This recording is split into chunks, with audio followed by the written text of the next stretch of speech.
Hello everyone, and welcome to Shadows of Kepler. So, this is a sci-fi horror game developed by a company known as Infinite Whole, and you know, I love my sci-fi horror games.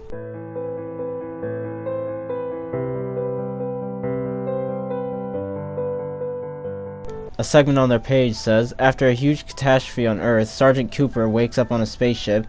Everything looks fine until all hell breaks loose during the entrance of planet Kepler.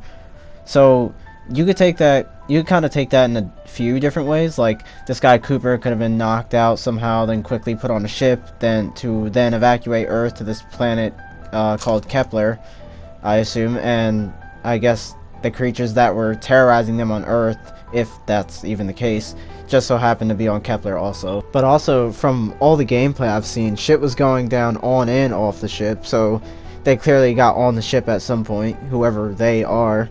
Whatever happened, it happened during the entrance of the planet. So yeah, I don't know, dude. I'm speculating a little too hard on one sentence, so let's move on. The game has RPG elements. I can't tell you what those elements are because they haven't told us yet, but yes, there are some RPG elements apparently.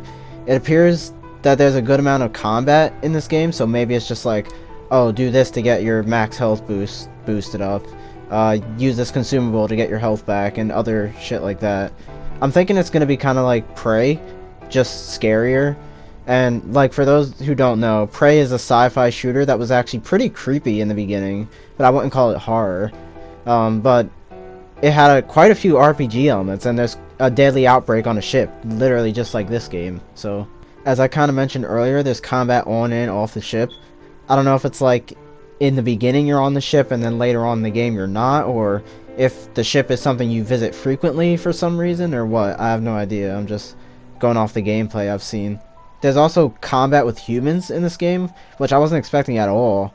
I don't think there's any gameplay of human combat anywhere on the internet or anything, but they've just stated that it is a thing, so yeah. And as for the monster combat, I don't know why, but from the gameplay I've seen, it appears that if you get too close to a monster, you just instantly die. Like, it goes into an animation and then you're just fucked.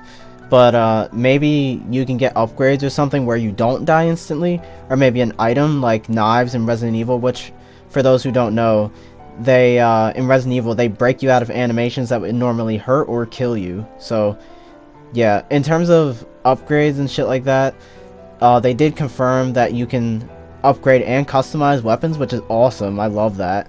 That's something I really liked about Dead Space. I don't see too often in horror games. Well, horror games that have combat. So there's also this butterfly effect system, where all your choices will change the outcome of certain events, and most likely the ending of the game also. You'll probably have some chances to save some NPCs from their deaths and shit like that. There's NPCs, by the way.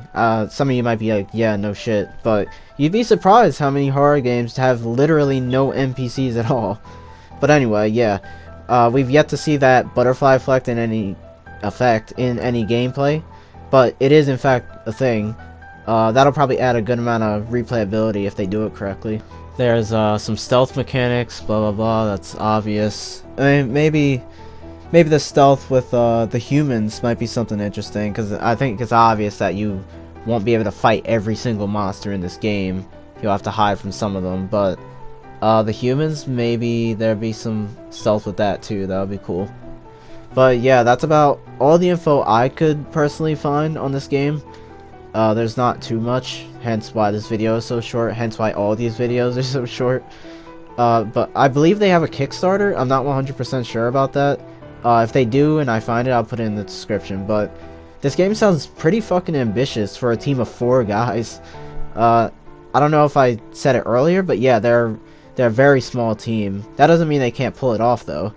The game obviously isn't too far into development. Like, the release window on Steam says February 2021, and I mean, the voice acting isn't great, and neither are the graphics, but all that stuff can change, of course, especially if it's coming out an entire year from now.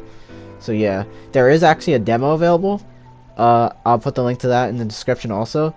So yeah, that's about it. See you guys next time. Peace.